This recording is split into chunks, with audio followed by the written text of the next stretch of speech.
श्रोत्याहो नमस्कार. आपण ऐकत आहात महात्मा फुले कृषी विद्यापीठाची लोकवाहिनी रेडिओ फुले कृषी वाहिनी 90.8 FM. घराघरात जनाजनात मनामनात रेडिओ फुले कृषी वाहिनी 90.8 FM. आणि मी डॉक्टर आनंद सवई आपल्या सर्वांचं विद्यार्थी जगत करिअरच्या वाटेवर या विशेष कार्यक्रमामध्ये मनपूर्वक स्वागत करतो. श्रोत्याहो, आजच्या स्पर्धात्मक युगामध्ये एखादं उपयुक्त कौशल्य आपण आत्मसात करावं आणि त्या माध्यमातूनच आज आपण जर बघितलं तर संपूर्ण भारत सरकार असेल, महाराष्ट्र शासन असेल, सर्वत्र skill India, make in India याचा बोलबाला सर्वत्र आपल्याला जाणवत आहे. आणि याचाच भाग म्हणून प्रत्येकांच्याकडे शिक्षण असेल, एज्युकेशन असेल, पण स्किल हे फार महत्त्वाचं आहे. एज्युकेशन बरोबर स्किल म्हणजे शिक्षणाबरोबर कौशल्य असणं गरजेचं आहे. आणि आजकाल सर्व शिक्षण संस्थांमध्ये कौशल्य आधारित शिक्षण पद्धतीची सर्वत्र बोलबाला किंवा चर्चा सुरू आहे. आणि अगदी याच विषयाच्या अनुषंगाने स्टेनोग्राफी म्हणजेच लघुलेखन आपल्या सगळ्यांना माहीत आहे की आपण कुठल्याही कामाची, कुठल्याही कार्यक्रमाची सुरुवात करताना श्री गणेशापासून सुरुवात करत असतो. आणि भगवान श्री गणेश हे स्वतःच एक लघुलेखनाचं काम अत्यंत महत्त्वाचं केलं आहे. महर्षी व्यासांच्यापासून आपण जाणतो की त्यांच्या तोंडून जे जे वाक्य आले ते सर्व लघुलेखन करण्याचं किंवा स्टेनोग्राफी करण्याचं काम हे भगवान गणेशाने केलं होतं. आणि अगदी याच विषयाच्या अनुषंगानं सर्व विद्यार्थ्यांना उपयुक्त पडावं, सर्वांना माहिती व्हावं अशा दृष्टिकोनातून एक करिअरचं नवं दालन आपल्यासाठी ओपन होतंय. आणि या विषयाशी चर्चा करण्यासाठी आज आपल्या 90.8 FM फुले कृषी वाहिनी या स्टुडिओमध्ये आज आपण निमंत्रित केलेला आहे प्राध्यापक दत्ता हापसे सर यांना. आणि आज आपला विषय आहे, आपल्याशी ते संवाद साधणार आहेत स्टेनोग्राफी अर्थात लघुलेखन याविषयी. सर, आजच्या कार्यक्रमामध्ये आपलं मनपूर्वक स्वागत. नमस्कार सर, स्वागत आपलं. हे श्रोते हो, प्राध्यापक दत्ता हापसे सर हे प्राचार्य, महाराष्ट्र संगणक टायपिंग आणि शॉर्ट हँड इन्स्टिट्यूट सोनई या ठिकाणी जवळजवळ 22 वर्षापासून कार्यरत आहेत. आणि मला सांगायला आनंद वाटेल की त्यांच्या माध्यमातून अनेक विद्यार्थी त्यांनी घडवलेले आहेत. अनेक विद्यार्थ्यांचे संसार त्या ठिकाणी उभं करण्यामध्ये आणि त्यांच्या करिअरच्या वाटा सुंदर फुलवण्यामध्ये त्यांचं अतिशय मोलाचं योगदान आहे. जवळजवळ 150हून अधिक विद्यार्थी वर्ग 1 आणि वर्ग 2 या पदावरती महाराष्ट्र शासनामध्ये असेल, भारत सरकारच्या सेवेमध्ये असेल, अनेक वेगवेगळ्या संस्थांमध्ये ते स्टेनोग्राफर म्हणून कार्यरत आहेत. ही खऱ्या अर्थानं आपण म्हणतो की ज्ञानदान हे एक पवित्र काम आहे.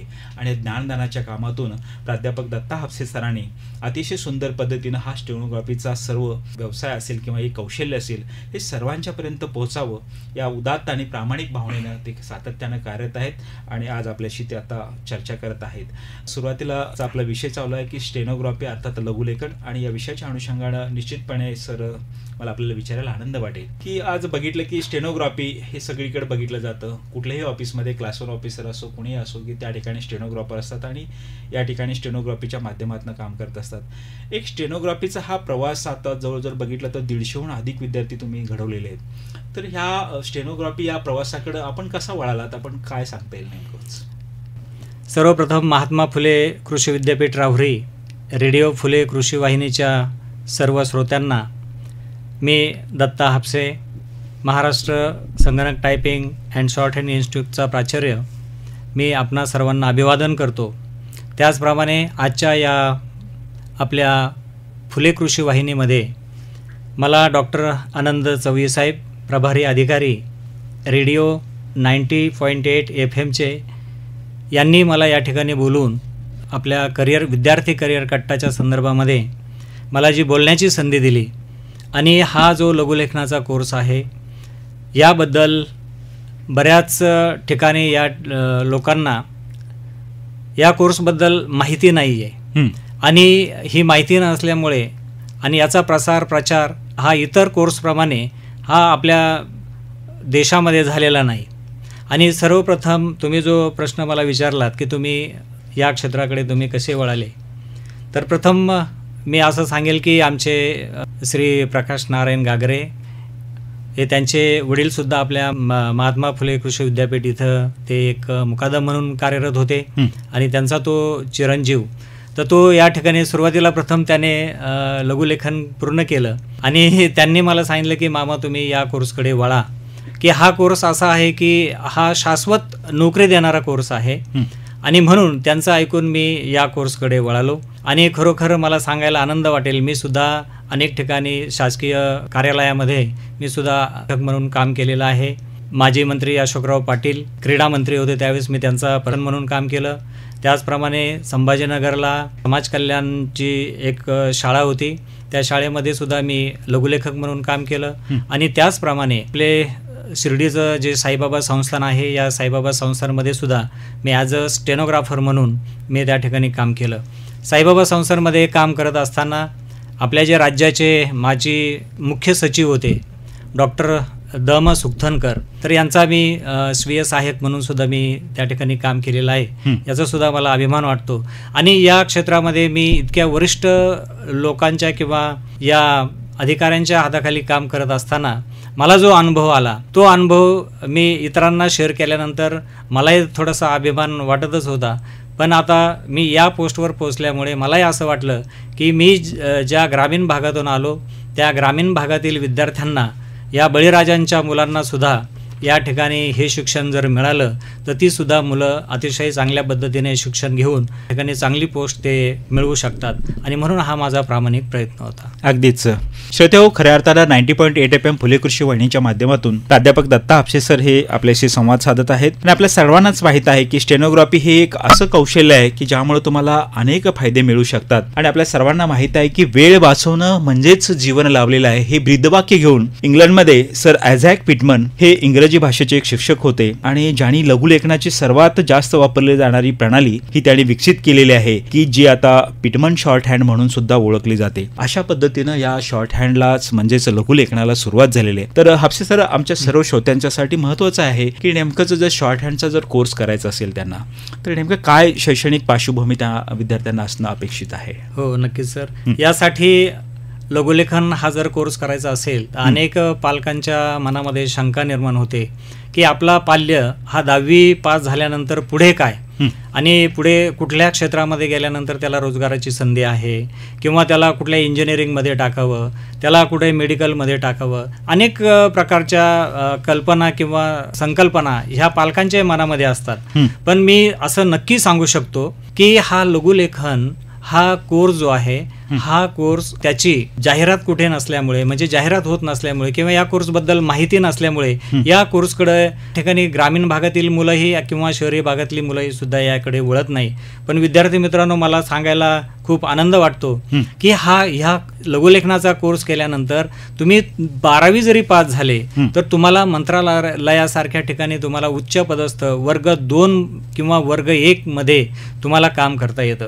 आता हा जो कोर्स आहे, वास्तविक तुम्हाला शिक्षण घेण्यासाठी याच्यासाठी शैक्षणिक पात्रता लागते, ती फक्त SSC पास पाहिजे. हा जो कोर्स आहे हा महाराष्ट्र शासनाच्या अखत्यारीत येणारा कोर्स आहे. महाराष्ट्र राज्याचे स्वायत्त मंडळ महाराष्ट्र शासनाचं जे आहे, महाराष्ट्र राज्य परीक्षा परिषद पुणे, हे या सगळ्या संस्थांवरती नियंत्रण ठेवत असतं. आज महाराष्ट्रामध्ये 3,500 संस्था या कार्यरत आहेत, संगणक टंकलेखनाचं शिक्षण देतात. त्यापैकी जवळजवळ 500 ते 600 आहेत या लघुलेखनाचं शिक्षण देतात. बर, अशा पद्धतीने याची पात्रता ही असते. हो. मग हा असताना या कोर्सची स्वरूपे ज्या पद्धतीनं कशा पद्धतीनं आहेत, त्याच्यामध्ये काय सर्टिफिकेट कोर्सेस आहे, डिप्लोमा आहे, किंवा काय कशा पद्धतीचा हा कोर्स, याचं स्वरूप काय सांगता येईल? हो सर, हा जो कोर्स आहे हा मराठी भाषेमधून शिकता येतो, इंग्रजी भाषेमधून शिकता येतो आणि हिंदी भाषेतून शिकता येतो. मराठीमध्ये त्याला लघुलेखन असं म्हणतो आपण, इंग्रजीमध्ये त्याला शॉर्ट हँड म्हणतो किंवा स्टेनोग्राफी म्हणतो, हिंदीमध्ये त्याला आपण अशुलिपी असं सुद्धा म्हणतो. आता हिंदीमध्ये जो कोर्स केला जातो तर त्याला साधारण आपल्या महाराष्ट्र शासनाच्या ज्या काही विविध आहेत किंवा महाराष्ट्र शासनाचे जे काही विविध डिपार्टमेंट आहेत, तर या डिपार्टमेंटमध्ये हिंदीच्या जागा ह्या शक्यतो नसतात, पण मराठी आणि इंग्रजीच्या मात्र जागा ह्या निश्चितपणे असतात. आणि यासाठी फक्त SSC पास ही पात्रता ठेवलेली आहे. आणि मी सर तुम्हाला असंही सांगेल की हा कोर्स शिकण्यासाठी महाराष्ट्र शासनाच्या ज्या अधिकृत मान्यताप्राप्त संस्था आहेत, अशा संस्थेमध्ये आपल्या पालकांनी आपल्या पाल्यांचा त्या ठिकाणी प्रवेश घेतला पाहिजे.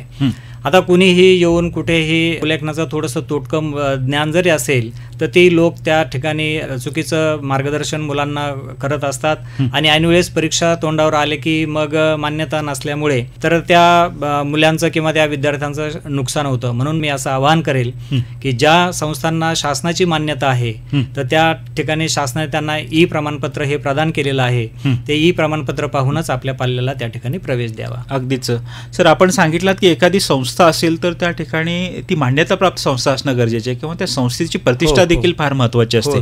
त्याचबरोबर त्या ठिकाणी अभ्यासक्रमासाठी जी वैशिष्ट्ये असतात किंवा जे शिक्षक असतो तर हे सुद्धा फार महत्त्वाचं आहे, ते सुद्धा बघणं गरजेचं आहे असं वाटतं आपल्याला. हो सर, नक्कीच. कारण काय होतं सर की जेव्हा एखादा संस्थेमधून एखादा विद्यार्थी शिकून तो बाहेर पडतो आणि बाहेर पडल्यानंतर त्याला थोडंसं विषयाचं ज्ञान असतं, पण हा लघुलेखन विषय हा केवळ आणि केवळ प्रॅक्टिसचा विषय आहे. तर असं म्हणतात प्रॅक्टिस मेक्स मॅन परफेक्ट. ही आपले जी जुनी म्हण आहे ती अतिशय खरोखर अगदी ती रास्त आहे.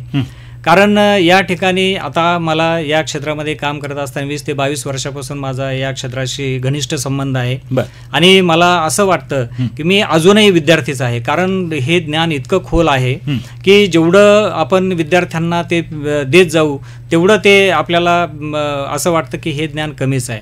म्हणून आता नवशिखे जे विद्यार्थी कुठल्या तरी एका इन्स्टिट्यूटमध्ये जाऊन ते शिकवतात आणि माझं असं म्हणणं आहे की ते त्यांच्याकडे ज्ञान असलं पाहिजे, त्यांच्याकडे अनुभव असला पाहिजे, त्या ह्या परीक्षा कशा घेतल्या जातात, ह्या परीक्षा घेत असताना विद्यार्थ्यांना येणाऱ्या अडचणी किंवा प्रत्यक्ष परीक्षा ही आता संगणकावर होत असल्यामुळे तर ते झालेले बदल हे सुद्धा त्या शिक्षकाला माहिती असणं गरजेचं आहे. कारण आता भाषा ही मराठी पण आहे, इंग्रजी पण आहे आणि हिंदी पण आहे. त्या शिक्षकाला या तिन्ही भाषेचं ज्ञान असणं आवश्यक आहे. कारण मराठी भाषेमध्ये आपण शिक्षण घेत असताना त्याचा हिंदीचा काही त्याचा ती लँग्वेज शिकताना काही उपयोग होतो का, इंग्रजीच्या आउटलाईनचा वापर हा या ठिकाणी होतो का, हे सुद्धा पाहणं गरजेचं आहे. म्हणून मी असं निश्चित सांगेल की या ठिकाणी अनुभवी शिक्षकाची नितांत गरज आहे. ज्या ठिकाणी जी संस्था चांगली आहे किंवा ज्या संस्थेमध्ये प्रशिक्षित शिक्षक वर्ग आहे या ठिकाणी विद्यार्थ्यांनी त्या ठिकाणी नक्कीच प्रवेश घ्यावा. अगदीच सर, आपण एक प्राचार्य म्हणून या संस्थेचं कार्यरत आहात आणि आपली ही मुलाखत ऐकत असताना 90.8 FM फुले कृषी वाहिनीच्या माध्यमातून, ऑनलाईनच्या माध्यमातून, व्हॉट्सअप चॅनल, यूट्यूब चॅनलच्या माध्यमातून अगदी जगभरातले श्रोते तुम्हाला ऐकत आहेत आणि या दृष्टिकोनातून अनेक पालकांच्या मनामध्ये एक संभ्रमावस्था निर्माण होईल की आता आपल्या मुलाला स्टेनोग्राफर किंवा लघुलेखनाच्या कोर्ससाठी घालायचं आहे. तर एक पालकांची जबाबदारी, तो विद्यार्थी कसा असावा, कोणता विद्यार्थी त्यासाठी जास्त उपयुक्त, कारण आपण म्हटलं की प्रॅक्टिसवरती खूप आहे. मग शेवटी विद्यार्थ्यांचा कल किंवा या दृष्टिकोनातून विद्यार्थी कसा असावा असा आपला अनुभव काय सांगतो सर? सर, आता हा जो लघुलेखनाचा कोर्स आहे सर, हा महाराष्ट्र शासनातर्फे सुद्धा चालवला जातो. महाराष्ट्र शासनाचे जे औद्योगिक प्रशिक्षण संस्था असतात तर तिथे सुद्धा मला वाटतं इंग्रजी लघुलेखन हा कोर्स शिकवला जातो. तिथे मराठी शिकवलं जात नाही. पण इंग्रजी लघुलेखन तिथं शिकत असताना तर तिथं ग्रामीण भागातील मुलांना तिथं फार तितकासा वाव मिळत नाही. आता याचं कारण असं आहे की त्या ठिकाणी जेव्हा मुलं ॲप्लिकेशन्स करतात तर तिथं साधारण तिथं मेरिट वाईज विद्यार्थी घेतले जातात आणि मग तिथे 90 किंवा 90च्या पुढे ज्यांना मार्क्स आहेत अशाच विद्यार्थ्यांचा तिथे नंबर लागतो. मग मला माझ्या ग्रामीण भागातल्या शेतकऱ्यांसाठी किंवा जे अतिशय आर्थिक परिस्थिती त्यांची नाही शिकण्याची अशा विद्यार्थ्यांचा त्या ठिकाणी हा कोर्स त्यांना शिकता येत नाही. म्हणून मी आता असं म्हणेल की या ठिकाणी त्याला 10वीला किती मार्क्स पडले हे महत्त्वाचं नसून तो विद्यार्थी फक्त त्यांनी एक त्याच्याकडे जर जिद्द असेल तर मला माझी परिस्थिती बदलवायची आहे, मला माझ्या आईवडिलांचं जे त्यांनी आतापर्यंत भोगलेले जे काही कष्ट आहेत की त्यांनी घेतलेले जे राबलेले आहेत तर त्यांचे हे कष्ट मला जर दूर करायचे असतील तर मी हा कोर्स अगदी प्रामाणिकपणे केला.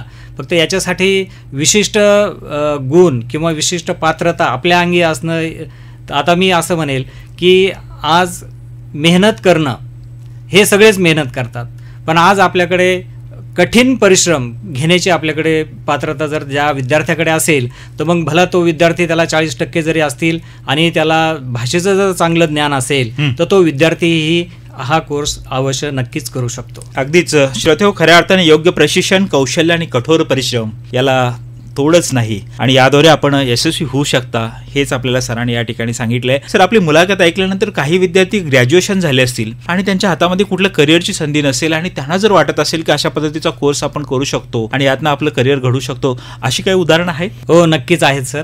आता बऱ्याच विद्यार्थ्यांना किंवा पालकांना किंवा अनेक शिक्षकांना या गोष्टीचं अज्ञान असल्यामुळे किंवा ही गोष्ट लघुलेखन किंवा स्टेनोग्राफी हा विषय माहिती नसल्यामुळे ती विद्यार्थी इकडं फिरकत नाहीत किंवा या कोर्सच्या मागे लागत नाहीत. आणि दुसरी एक महत्वाची शॉर्ट हँडच्या बाबतीत किंवा लघुलेखनाच्या बाबतीमध्ये असं एक प्रचार किंवा प्रसार झालेला आहे की हा जो कोर्स आहे खूप अवघड आहे आणि इथं आपला टिकाव लागू शकत नाही. ग्रामीण भागातली मुलं तर लागू शकत नाही.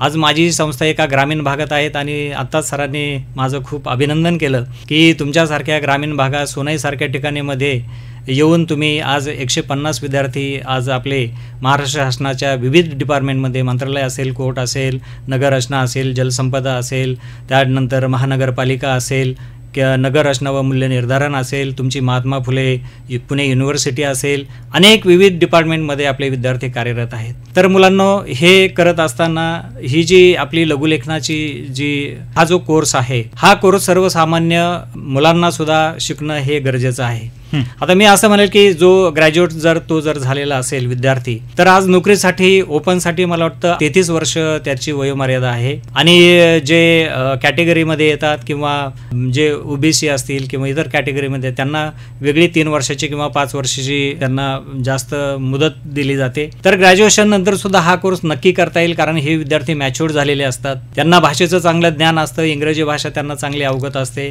किंवा मराठी भाषेबद्दलही चांगलं ज्ञान असतं. आणि ते मुलं जर या ठिकाणी आले तर अगदी 2 वर्षामध्ये हे दोन्ही कोर्स जर प्रामाणिकपणे जर केले, शिक्षकांनी सांगितलेल्या त्यावरून जाऊन जर हे कोर्स केले, निश्चित त्यांना या ठिकाणी त्याचं यश मिळू शकतं आणि ते लघुलेखक झाल्याशिवाय राहणार नाहीत, अशी मी त्यांना ग्वाही देतो. निश्चितच सर, सातत्यानं आपण सांगताय की ग्रामीण भागातले विद्यार्थी असतील, शेतकऱ्यांची मुलं असतील आणि त्यांना आपलं काहीतरी आपल्या आईवडिलांचं स्वप्न असं उराशी बाळगून ते पूर्ण करण्याच्या उदात्त ध्येयानं जर करत असतील आणि कुठेतरी ग्रामीण भागामध्ये इंग्रजी भाषेचा भाऊ विद्यार्थ्यांच्यामध्ये असतो किंवा फोबिया असतो, तर मराठीमधून सुद्धा हे अशा पद्धतीचे कोर्सेस करून सुद्धा करिअर करू शकतात मुलं? नक्की करू शकतात सर. कारण अशी आता माझ्या माहितीप्रमाणे माझ्या ह्या 150 विद्यार्थ्यांपैकी जवळजवळ 140 विद्यार्थी हे मराठी माध्यमातून शिकून ते लघुलेखक झालेले आहेत. कारण आता लघुलेखन इंग्रजीमध्ये त्याला व्याकरणाचं ज्ञान असणं गरजेचं आहे, इथपर्यंत ठीक आहे. परंतु जेव्हा आपण ही जी लघुलेखनाची ही जी लिपी आहे किंवा हे याचं जे शिक्षण आहे हे फोनेटिक लँग्वेज आहे. वक्ता काय बोलतो तर ते जसंच्या तसं त्या ठिकाणी तो त्याच्या संकेताकृतीमधून तो रेकॉर्ड करत असतो आणि त्याने जे रेकॉर्ड केलेलं आहे ते फक्त त्याचं भाषांतर तो आपल्या लिपीमधून तो आपल्या इंग्लिशमध्ये असेल तर इंग्लिशमध्ये करील, मराठीमध्ये असेल तर तो मराठीमध्ये करील किंवा आशुलिपीमध्ये असेल तर तो हिंदीमध्ये करील. आणि जेव्हा जेव्हा अशा प्रकारच्या वेगवेगळे जे अधिकारी वर्ग जे असतात, कधी हिंदीतून पत्रव्यवहार करावा लागतो, कधी इंग्लिशमधून पत्रव्यवहार करावा लागतो, एखादं पत्र मराठीमधून करावं लागतं, तर ही विद्यार्थी नक्कीच आपल्या कौशल्य, कारण त्यांनी जे कौशल्य आत्मसात केलेलं असतं त्यातून ते 100% या ठिकाणी ते आपलं काम अगदी चोखपणे पार पाडू शकतात. अगदीच. आणि हा कोर्स पूर्ण केल्यानंतर त्याला काय करिअरच्या संधी आहेत की स्टेनोग्राफीचे फायदे कोणकोणते आहेत, कोणकोणत्या क्षेत्रामध्ये आहेत आणि तुमचे विद्यार्थी कुठं कुठं काम करतात? फार सुंदर सर आपण प्रश्न विचारला. तर विद्यार्थी मित्रांनो, मी असं सांगू शकेल की MPSC मध्ये इतर कोर्सचे आता बरेच विद्यार्थी माझ्याकडे MPSC झालेले विद्यार्थी पण येतात आणि MPSCचा अभ्यास केल्यानंतर 4-4 वर्ष तिकडं सराव करून सुद्धा त्यांना त्यांच्या पदरी अपयश येतं. मी एका मार्काने माझं इथं सिलेक्शन झालं नाही किंवा अर्ध्या मार्काने माझं सिलेक्शन झालं नाही आणि नंतर मग नाराज होऊन विद्यार्थी हे क्षेत्राकडे त्यांना कुठून तरी माहिती मिळते आणि मग ते लघुलेखनाकडे इकडे येतात.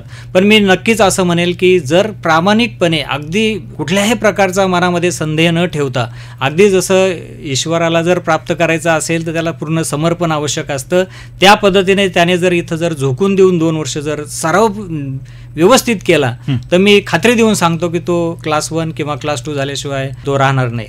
तर याच्यासाठी विद्यार्थी मित्रांनो, ह्या लघुलेखनाच्या 4 परीक्षा असतात. पहिली परीक्षा ही 60 शब्द प्रति मिनिटाची असते, दुसरी परीक्षा 80 शब्द, तिसरी 100 शब्द आणि चौथी 120 शब्द प्रति मिनिटाची असते.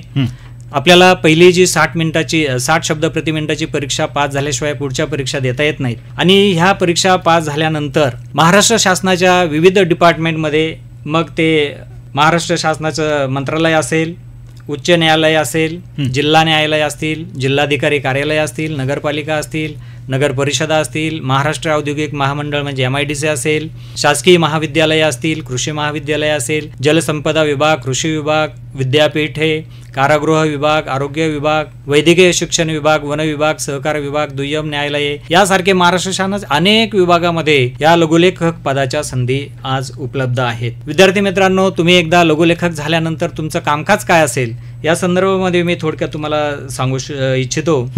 या पदाचं काम एक जसा पर्सनल असिस्टंट असतो. आता मोठमोठे आपले जे अधिकारी असतात, म्हणजेच IAS लेवलचे जे अधिकारी असतात, तर ते सेक्रेटरी असतील किंवा विद्यापीठासारख्या ठिकाणी ते डीन असतील किंवा कुलगुरू असतील, तर या लोकांना आपला एक पर्सनल असिस्टंट त्याची गरज असते. आणि त्या पर्सनल असिस्टंटची गरज ही स्टेनोग्राफर ही पूर्ण करत असतो. आणि या पदाचं काम एक थोडक्यात सहाय्यकाचं असतं. ज्या त्या कार्यालयातील कामकाजाप्रमाणे विभाग प्रमुखांचं कामकाज पाहणं आणि सगळ्यात महत्त्वाचं म्हणजे त्यांचा जो गोपनीय पत्रव्यवहार असतो, तर तो गोपनीय बाबी या हाताळणं या स्टेनोग्राफरचं हे महत्त्वाचं काम असतं. त्याचप्रमाणे कार्यालयीन पत्रव्यवहार करणं, तसेच विभाग प्रमुख असतात वेगवेगळे, त्यांनी सांगितलेलं श्रुतलेखन घेऊन ते संगणकावर टाईप करणं आणि यासारखे महत्त्वाचे कामं हा लघुलेखक करत असतो. अगदीच सर, आपण या तर सरकारी क्षेत्रामधल्या सांगितल्या, पण आज जर बघितलं तर अनेक बहुराष्ट्रीय किंवा मल्टीनॅशनल कंपन्या सुद्धा येऊ घातल्यात. AI असेल किंवा IT सेक्टरमध्ये असेल, या क्षेत्रामध्ये सुद्धा काही प्लेसमेंटच्या संधी आहेत, रोजगाराच्या संधी उपलब्ध आहेत? हो, नक्कीच सर. कारण लघुलेखक हा आता आपण जर पाहिलं तर इंटरनेटवर जरी सर्च केलं तर या ठिकाणी खाजगी क्षेत्रामध्ये पण प्रत्येक विविध डिपार्टमेंटमध्ये खाजगी मोठमोठ्या कंपन्या आहेत, त्या कंपन्यामध्ये चांगल्या वेतनावर सुद्धा याच्या पोस्टिंग आहेत, याची नोकरी मिळू शकते. म्हणजे खाजगी कंपन्यामध्ये मात्र तिथं सुद्धा आपल्याला आपलं कसब म्हणजे जे ज्ञान आहे लघुलेखनाचं ते परिपूर्ण तो विद्यार्थी असला पाहिजे. त्याला खाजगी कंपनीमध्ये सरकारी पोस्टच्या तुलनेने त्याला आपली पात्रता ही चांगली ठेवावी लागते. कारण तो MDचा तो PA म्हणून आणि मॅनेजिंग डिरेक्टर हा स्वतः मालक असतो आणि पर्सनल असिस्टंट काम करताना त्याला जबाबदाऱ्या पार पाडाव्या लागतात.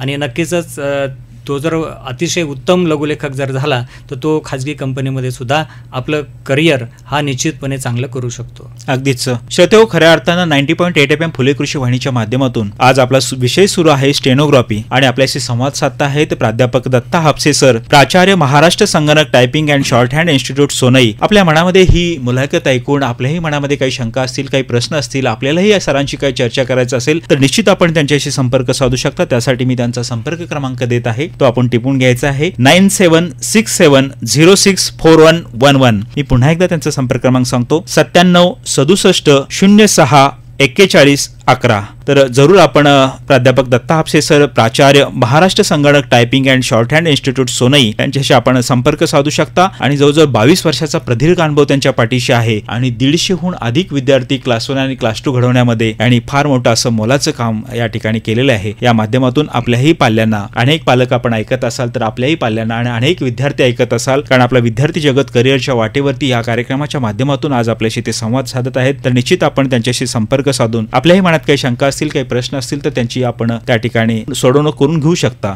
सर, आपण हे सगळं सांगितलं, आपण त्यांची पात्रता सांगितली, त्यांचा कालावधी सांगितला, त्यानंतर त्यांच्या संधी सांगितल्या वेगवेगळ्या, पण एक अजूनही प्रत्येक पालकांच्या किंवा मुलांच्या मनामध्ये शंका असते की त्यांचं वेतन काय असेल.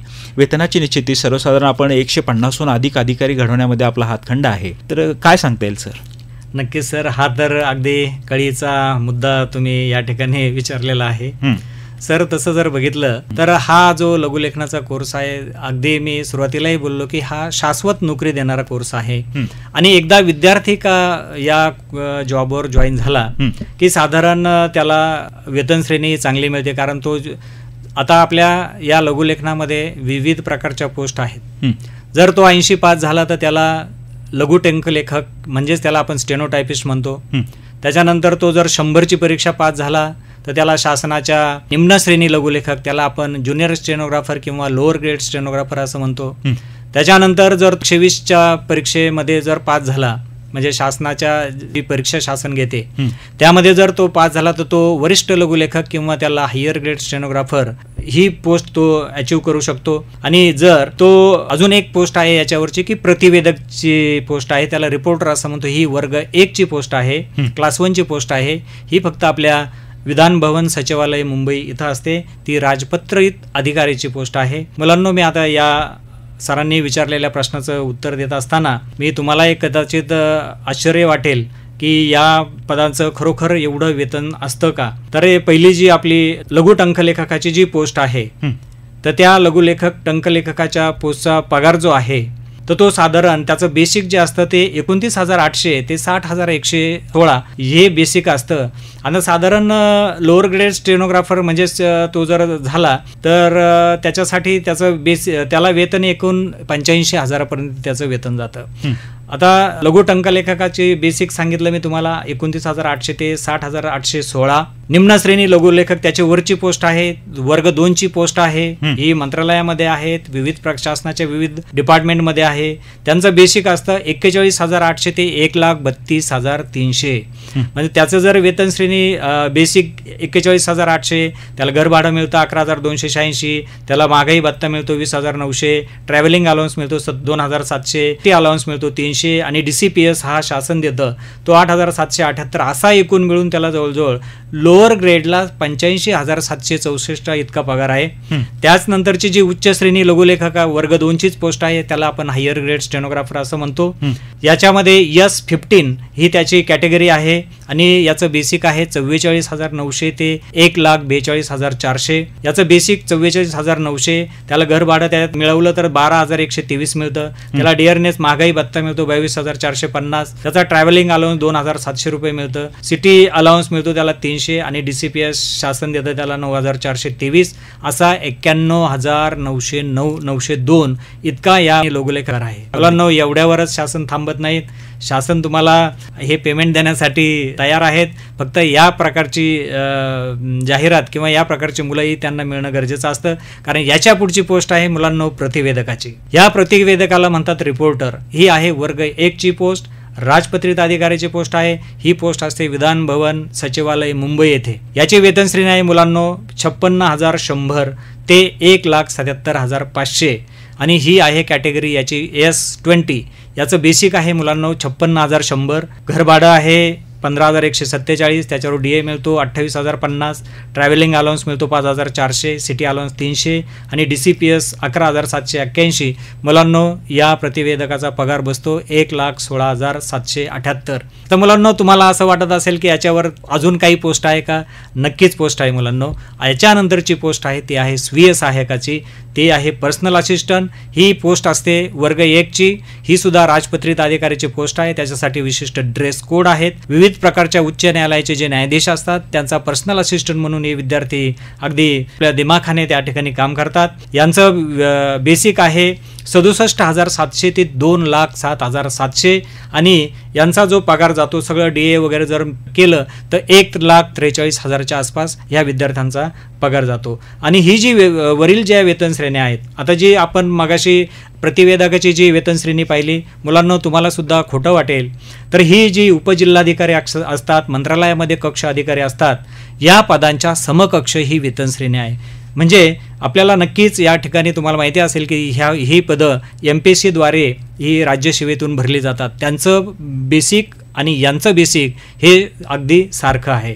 निश्चितच श्रोते हो, खऱ्या अर्थानं आपल्या लक्षात आलं असेल की विद्यार्थ्यांना घडवणारे हे खऱ्या अर्थानं एक महर्षी म्हणून म्हणायला वावगं ठरणार नाही. प्राध्यापक दत्ता हापसे हे प्राचार्य आहेत आणि महाराष्ट्र संगणक typing and shorthand institute Sonai या ठिकाणी यांची संस्था आहे आणि अनेक विद्यार्थ्यांना वेगवेगळ्या पदावरती त्यांनी पोहोचवण्याचं काम या माध्यमातून केलेलं आहे. ग्रामीण महाराष्ट्रातल्या अनेक शेतकऱ्यांच्या, अनेक गोरगरीब मुलांना त्यांनी एक मोठं स्वप्न दाखवलेलं आहे आणि त्या स्वप्नाचं सत्यात उतरवण्यासाठी ते सातत्यानं त्या ठिकाणी तपस्या करत असतात. त्याची फलं आपल्याला दिसत आहेत की 150हून अधिक विद्यार्थी त्यांची अनेक वेगवेगळ्या पदावरती कार्य करत आहेत. हापसे सर, हे आपली मुलाखतच्या माध्यमातून आपल्या सर्व श्रोत्यांना सांगत असताना आपल्या 22 वर्षाच्या अनुभवामधले असे काही सुखद अनुभव आपल्याला या स्टेनोग्राफीच्या माध्यमातून काही सांगता येतील? नक्कीच सांगेल सर.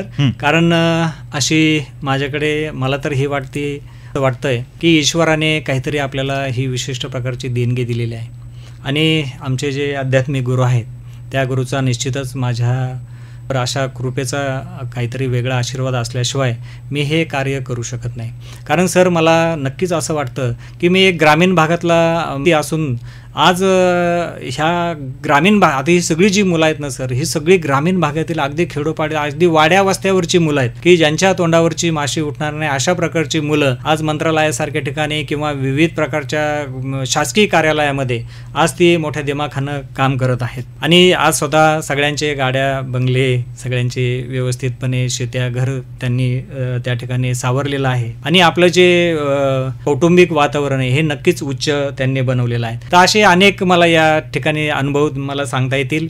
आता मी माझ्या मुलाचाच अनुभव आणि सुनबाईचा अनुभव मी तुम्हाला शेअर करणार आहे. मुलांनो, विद्यार्थी मित्रांनो, तुम्हालाही खरंच ही गोष्ट ऐकून तुम्हालाही अगदी नक्कीच या कोर्सकडे आपण वळावं. आपल्या फुले कृषी वाहिनी 90.8च्या माध्यमातून आपल्या सर्वांचे लाडके डॉक्टर आनंद चवई साहेब यांनी अतिशय महत्त्वाचा मुद्दा हाताळण्यासाठी मला जी आज संधी दिली आणि त्याच्यातून मला ह्या गोष्टी तुमच्यापर्यंत शेअर करता येतात याचाही खूप खूप आनंद होतोय. आणि माझ्या ग्रामीण भागातील माझ्या बळीराजाच्या या विद्यार्थ्यांसाठी नक्कीच आपण काहीतरी करावं हा माझा अगदी स्पष्ट आणि प्रामाणिक हेतू असल्या कारणाने मी या ठिकाणी या क्षेत्राकडे मी वळलो. आता मी माझ्या मुलाचाच किस्सा तुम्हाला या ठिकाणी शेअर करणार आहे. मुलांनो, माझा मुलगा 10वी पास झाल्यानंतर मी त्याला स्टेनोग्राफीचं स्वप्न दाखवलं. पण आता मित्रांच्या सांगण्यावरून तो सायन्स 10वी नंतर मला सायन्सला जायचं आहे असं म्हणून मी त्याला तिथं हरकत घेतली नाही. पण मी त्याला म्हटलं की तू सायन्सला जा, कॉमर्सला जाय, तुला काय तिकडे जायचं ते जा, कर तुझा कुठला कोर्स कर, पण तुला स्टेनोग्राफी करणं गरजेचं आहे. कारण मला हे माहिती होतं की मध्ये 100% तुला त्याला जॉब मिळणार आहे. म्हणून तो म्हणे ठीक आहे, पप्पा मी सायन्सला जातो 11वीला, पण तुमचाही कोर्स करतो. पण हा कोर्स करत असताना जसा जसा सिलेबस पुढे गेला आणि मग नंतर थोडीशी काठिण्य पातळी त्याची वाढली आणि अभ्यासासाठी वेळ द्यावा त्याला लागला. ते मग तो म्हटला की पप्पा मला साईड बदलली तर चालेल का? म्हटलं ठीक आहे, तू कॉमर्सला जा, आर्टला जा, फक्त तुला हा कोर्स करावा लागेल. आणि मुलांना तुम्हाला आश्चर्य वाटेल, तो 11वी सायन्स केलं, मी त्याला 12वी कॉमर्सला घातलं. 12वी कॉमर्स झाल्यानंतर त्याचा शॉर्ट हँडचा एक विषय पूर्ण झाला. FY ला असताना मग तो कॉमर्सला आला. SY झाल्यानंतर त्याचं इंग्रजी आणि मराठी दोन्ही लघुलेखन त्याचं पूर्ण झालं. आणि SY ला असतानाच MPSCची जी महाराष्ट्र लोकसेवा आयोगाची आपली लघुलेखकाची जाहिरात आली आणि त्या जाहिरातीमध्ये त्याने ॲप्लिकेशन केलं. त्याच्यासाठी प्रीची परीक्षा दिली, तो पास झाला. नंतर मेनची आपली स्किल्स लघुलेखनाची इकडे जशी स्किलची मेनची परीक्षा असते तशी आपल्याकडे स्किलची परीक्षा असते, तोही चांगल्या मार्काने पास झाला. आणि नंतर मुलाखत झाली, मुलाखतीमध्ये तोही त्या ठिकाणी पास झाला. आणि आज तो मंत्रालयामध्ये वयाच्या 19व्या वर्षी त्याने पहिली परीक्षा दिली आणि 20व्या वर्षी तो आज वर्ग 2 अधिकारी म्हणून तो त्या ठिकाणी जॉईन झाला. हा माझ्या दृष्टीने खरंच एक अतिशय महत्त्वाचा किंवा मला सुखावणारा प्रश्न असा आहे. आणि म्हणून मी ईश्वराचे आभार असे मानतो की मी हे एवढे विद्यार्थी मी जर घडवले असतील तर माझा मुलगा का घडणार नाही. आणि ही एक मला विश्वास होता, खात्री होती. आणि म्हणून ही एक गोष्ट आहे. आता दुसऱ्या आमच्या सुनबाईच्या बाबतीत सांगायचं म्हणजे आता तिला अजून जॉईन होऊन 1 महिनाही नाही झाला. आता कोर्टाची जी ॲड निघाली होती. आता वास्तविक विद्यार्थी मित्रांनो, आपल्या श्रोत्यांना मी एक सांगू इच्छितो, तिचं जे शिक्षण झालं होतं ते फार्मसी मधून झालं होतं. वास्तविक फार्मसीचा आणि टायपिंगचा आणि स्टेनोग्राफीचा वास्तविक काही संबंध नाही. पण ती आता आमच्या कुटुंबामध्ये आल्यामुळे आणि मला याची खात्री होती की तिने हे केलं की मी तिला नोकरी मिळवून देऊ शकतो. आणि मग तिच्याकडे ती लग्न झाल्यानंतर जेव्हा ती आली, मग तिला आम्ही टायपिंगचं व्यवस्थित प्रशिक्षण दिलं. त्याच्यानंतर मी इंग्लिश स्टेनो तिला करायला लावला. इंग्लिश स्टेनोग्राफी तिने केलं. आणि इंग्लिश करत असताना ती मग पहिली 60ची परीक्षा पास झाली, 80-100ची परीक्षा, ती लघुलेखनाची परीक्षा पास झाली. आणि आमच्या चिरंजीवाचं जिथे ऑफिस आहे त्याच्या शेजारीच सिटी सिव्हिल कोर्ट आहे मुंबई. तिथं म्हटलं जमलं तर मुलाला म्हटलं ॲप्लिकेशन तिचं करून टाक. आणि त्याने ॲप्लिकेशन केलं. मग तिची टायपिंगची पहिली मराठीची परीक्षा झाली, त्यात उत्तीर्ण झाली. इंग्रजीची परीक्षा झाली, त्यात उत्तीर्ण झाली. मुलाखत झाली, त्यात उत्तीर्ण झाली. आणि मला सांगायला आनंद वाटतो की ती सुद्धा आज ती सिव्हिल कोर्टामध्ये आज ती ॲज अ क्लर्क म्हणून काम करते. आता ती स्टेनो आहे, त्याच्यामुळे मला याचाही विश्वास आहे की ती 100% लेखक होणार. अगदीच. हा एक महत्त्वाचा अनुभव आहे. आणि दुसरा आहे, असे अनेक अनुभव सांगू शकतो मी की जे खरंच अतिशय परिस्थितीने गरीब आहेत आणि अशाही पालकांचे अक्षरशः मला म्हणजे ती गोष्ट इथं सांगायला नाही बरी वाटणार, पण तरी सांगतो कारण ते राहत नाहीत. एका मुलीचे पालक शेतामध्ये पाणी धरत होते आणि जेव्हा त्या मुलीचा नंबर लागला आणि तिचं सिलेक्शन जेव्हा झालं तर त्या मुलीने त्यांना फोन केला आणि म्हटले, बाबा माझं सिलेक्शन झालंय. आता त्या वडिलांनी, आता मी घरीच होतो त्यावेळेस, त्या वडिलांनी ते पाणी धरत असताना ते चिखलाचे पाय घेऊन माझ्या घरी आले होते आणि हा प्रसंग पाहिल्यानंतर आणि गळ्यात पडून रडले. आणि खरोखर मला असं वाटलं की याच्यापेक्षा अजून दुसरं समाधान त्या मुलीने तर वडिलांना, आई वडिलांना दिलेलं समाधान आहे, पण हे समाधान मला सुद्धा ज्यावेळेस माझ्या गळ्यात पडले तर मला वाटतं हे जगातलं सगळ्यात मोठं समाधान आहे असं मी मानतो. अगदीच खरंच आहे. स्वर्गीय बाबा आमटे म्हणतात, ते हात लगे न मारणे ये तो लगे मदत करणे. आणि प्राध्यापक दत्ता हापसे यांच्या नावातच दत्त आहे आणि ते प्राचार्य म्हणून काम करतायत. सगळ्याच ठिकाणी दत्त म्हणून उभे राहणारं सामर्थ्य त्यांच्या ठिकाणी आहे. अनेक विद्यार्थ्यांना नोकरी न मागता नोकरी देणारे हात निर्माण त्यांनी केलेले आहेत. अशा पद्धतीचे प्राध्यापक दत्ता हापसे, प्राचार्य महाराष्ट्र संगणक typing and shorthand institute Sonai, हे स्टेनोग्राफी या विषयाशी संदर्भात फुले कृषी वाहिनी 90.8 FM च्या माध्यमातून आज आपल्याशी संवाद साधत आहेत. ऑनलाईनच्या माध्यमातून, व्हॉट्सअप चॅनलच्या माध्यमातून आणि युट्यूब चॅनलच्या माध्यमातून जगभरातले अनेक श्रोते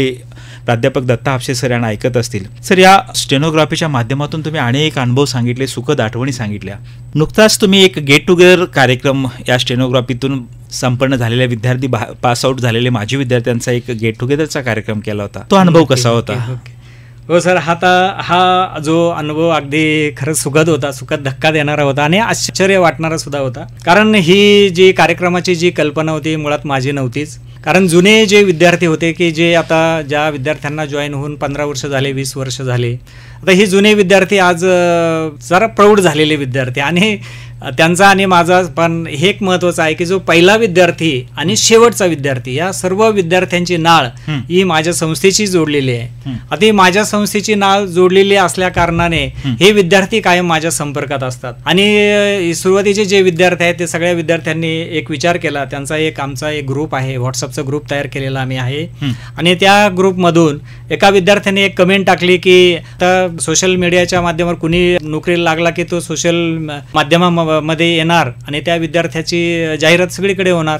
मग आता पहिल्या विद्यार्थ्याला तो विद्यार्थी माहीत नसायचा आणि म्हणून जे सिनियर विद्यार्थी होते ते सगळे एक दिवस माझ्याकडे आले आणि त्यांनी एक प्रस्ताव माझ्याकडे टाकला की म्हटले, सर आता ही एवढी मुलं जॉईन झालेली आहेत तर ही सगळ्या मुलांचं तुमच्याकडे रेकॉर्ड आहे का? म्हटलं सर रेकॉर्ड माझ्याकडे असणार. तर सगळ्या मुलांचे मग मी त्यांना फोन नंबर्स वगैरे कळवले आणि ते म्हटले, सर ठीक आहे की हा कार्यक्रम आपण करू. आणि ह्या कार्यक्रमाचा विशेष तुम्हाला सांगायला आनंद वाटेल की ह्या कार्यक्रमाचा सगळा खर्च आम्ही करू असं सगळे विद्यार्थी म्हटले. कारण आम्ही सगळे क्लास 1 क्लास 2 आहे, आमचं काहीतरी गुरुदक्षिणा म्हणून आम्ही तुम्हाला काहीतरी देऊ इच्छितो आणि म्हणून हा खर्च जो आहे तो आम्ही करू. पण म्हटलं हा जर खर्च तुम्ही करत असाल तर मी त्याला मान्यता देणार नाही. हा खर्च मी कार्यक्रम मी करणार कारण मला तुमचा गौरव करायचा आहे, मला तुमच्या आईवडिलांच्या डोळ्यातले मला ते अश्रू परत बघायचे आहेत, म्हणून हा कार्यक्रम मी तर बघणारच आहे. आणि त्यातून मला तुमच्या आईवडिलांच्या डोळ्यातून आलेले जे आनंद अश्रू आहेत की मी जे केलेले श्रम आहेत, मी जे केलेले कष्ट आहेत ते मला माझ्या डोळ्यासमोर मला बघायचे. यासाठी अगदी अक्षरशः मंत्रालयीन विभागातले अव्वल सचिव संदीपजी ढाकणे साहेब हे या ठिकाणी प्रमुख पाहुणे म्हणून उपस्थित होते. त्याचप्रमाणे तुमच्या विद्यापीठाचे पण कदम सर सायंटिस्ट आहेत ते पण या ठिकाणी उपस्थित होते. त्याच्यानंतर आमच्या महाराष्ट्र राज्य परीक्षा परिषदेचे भारतीय प्रशासन सेवेमध्ये आताच नुकतेच जॉईन झालेले डॉक्टर नंदकुमार बेडसे साहेब हे त्या ठिकाणी उपस्थित होते. असे अनेक मान्यवर या ठिकाणी कार्यक्रमाला आपण बोलवले होते आणि ह्या कार्यक्रमातून माझ्या विद्यार्थ्यांचा त्यांच्या पालकांच्या डोळ्यासमोर सत्कार व्हावा, त्यांचा या ठिकाणी गुणगौरव व्हावा असं मला अगदी मनापासून वाटत होतं, तळमळ वाटत होती. आणि म्हणून हा मोठा कार्यक्रम अतिशय आनंदामध्ये या ठिकाणी सगळ्या विद्यार्थ्यांनीच त्याचं नियोजन केलं, तर श्रेय विद्यार्थ्यांनी मला दिलं. पण ह्या कार्यक्रमाचं मी आपल्या फुले कृषी वाहिनी 90.8 च्या माध्यमातून मी हा जो माझ्या कार्यक्रमाचं सगळं श्रेय ते सगळं मी माझ्या सर्व विद्यार्थ्यांना देऊ इच्छितो. अगदीच विद्या विनयेनं शोभते असं म्हटलं जातं आणि ज्ञानदानाचं एक पवित्र काम स्वतःला झोकून देऊन प्राध्यापक दत्ता हापसे सर हे करत आहेत, प्राचार्य महाराष्ट्र संगणक typing and shorthand institute सोनईच्या माध्यमातून. सर आता हे विद्यार्थी घडवलेले आहेत आणि आता जर बघितलं तर थोडंसं कुठंतरी आर्टिफिशियल इंटेलिजन्सचा बोलबाला किंवा डिजिटल युगाचं सगळं सर्वत्र बोललं जातं. नो डाऊट सर, डिजिटल युग जरी आलं तरी सुद्धा कागदपत्र आणि नोंदींचं महत्व काही कमी होणार नाही. पण शॉर्ट हँडच्या माध्यमातून अशी काही नवीन चॅलेंजेस किंवा आव्हानं आपल्याला या माध्यमातून आपण क्लास चालवत आहात असं काही जाणवतं की सर? आता सध्याचं हे संगणकी युग आपण म्हणतोय. आता बऱ्याचदा माझ्याकडे अनेक प्रश्न आले होते की सर आता संगणकावर डायरेक्ट बोललं की टाईप होतंय. आता बऱ्याचदा कोर्टामध्ये म्हणावं किंवा इतर डिपार्टमेंटमध्ये अनेक कॉन्फिडन्शियल ज्याला आपण गोपनीय कामकाज जे म्हणतो, तर हे गोपनीय कामकाजामध्ये अनेक दस्तऐवज असे असतात की ते गोपनीय ठेवावे लागतात. आणि ह्या गोपनीय दस्तऐवजांमध्ये असेल किंवा जे मोठे अधिकारी असतील किंवा IAS लेवलचे जे काही अधिकारी असतील त्यांचे जे काही पर्सनल असिस्टंट म्हणून काम करणारे जे काही लघुलेखक असतील, तर त्याचा या आता समजा आपण जरी AIचा तुम्ही आता उल्लेख आर्टिफिशियल इंटेलिजन्सचा तुम्ही उल्लेख केला, तर ह्या इंटेलिजन्समध्ये तर तो अधिकारी जर असेल तो अधिकारी जर कुठे अचानक एखाद्या मीटिंगला असेल आणि त्या अधिकाऱ्यांना एखाद्या मंत्र्यांना अर्जंट पत्र द्यायचं असेल तर तो त्या मीटिंगमधून अधिकारी देऊ शकत नाही. शेवटी त्याला लघुलेखकावरच अवलंबून राहावं लागतं. त्याला तो जागेवरती त्या लघुलेखकाला फोन करून तो डायरेक्ट मोबाईलमधून सुद्धा डिक्टेशन देऊन विद्यार्थी हा लघुलेखनामध्ये प्रावीण्य त्याचा असल्यामुळे तो फास्ट लिहून त्या ठिकाणी त्याचं भाषांतर करून ते पत्र इमिजिएट त्या ठिकाणी परत त्या अधिकाऱ्याला पाठवू शकतो. हे काम फक्त लघुलेखकच करू शकतो. तर त्याच्यासाठी जरी आर्टिफिशियल इंटेलिजन्स आलं तर शेवटी ते मशीन आहे आणि मानवी मूल्याला किंवा मानवी ज्याला कौशल्याला मी म्हणतो त्याला जोड असणार नाही. आणि मी जाता जाता तुम्हाला असंही सांगेल की जोपर्यंत चंद्र आणि सूर्य आहे तोपर्यंत ही कला ही अशी नक्कीच तेवत राहणार आहे, याच्यात मात्र मला मात्र शंका वाटत नाही. अगदी विषयाच्या शेवटाकडे जात असताना आपण सर्व इत्थंभूत असं स्टेनोग्राफी बद्दल सांगितलेलं आहे. एक उत्तम संवाद कौशल्य देखील स्टेनोग्राफरला असणं गरजेचं आहे आणि एक गोपनीय काम करत असताना सावधगिरी आणि अचूकता आणि वेळेचं व्यवस्थापन या गोष्टी देखील त्याच्या अंगी असणं गरजेचं आहे. या दृष्टिकोनातून जे काही भविष्यात होऊ घातलेले स्टेनोग्राफर असतील किंवा सध्या काम करणारे स्टेनोग्राफर असतील, नव्याने कोर्स करत असतील आणि आपल्याला ऐकणारे हे अनेक श्रोते असतील, यांच्या दृष्टिकोनातून अगदी विषयाच्या शेवटाकडे जाताना आपला काय मोलाचा सल्ला त्यांच्यासाठी असेल? तर या विद्यार्थ्यांसाठी मी नक्कीच सांगू शकेल की जरी आता संगणकाचं युग असलं विद्यार्थी मित्रांनो, किंवा आपल्या फुले कृषी वाहिनी 90.8 FM माध्यमातून मी असं तुम्हाला सांगू इच्छितो की आज जरी संगणकीय युग असलं तर या युगामध्ये हे लघुलेखनाचं महत्त्व हे निश्चितपणे आणि अगदी शेवटपर्यंत राहील, हे मी तुम्हाला या माध्यमातून तुम्हाला सांगू शकतो. आता एकदा तुम्ही या लघुलेखनाचं ज्ञान घेऊन त्याच्या परीक्षा जर उत्तीर्ण झालात तर तुम्हाला या ठिकाणी असंख्य नोकरीच्या संधी या ठिकाणी उपलब्ध होणार आहेत. आणि यामध्ये मी अगोदर बोलल्याप्रमाणे याच्या स्पर्धाही खूप कमी आहेत आणि या कमी असल्यामुळे यामध्ये नक्कीच तुम्हाला या लघुलेखन करिअरमध्ये तुम्हाला संधी करण्याचा या ठिकाणी नक्कीच तुम्हाला योग येईल. आणि म्हणून मी असं तुम्हाला सांगू शकेल की तुम्ही इतर कोर्सकडे वळण्यापूर्वी तर तुम्ही निश्चित या ठिकाणी लघुलेखनाच्या कोर्स, ज्या ठिकाणी हा कोर्स अतिशय अनुभवी व्यक्तींच्याकडून शिकवला जातो किंवा ज्या संस्थेचं बॅकग्राऊंड पाहिल्यानंतर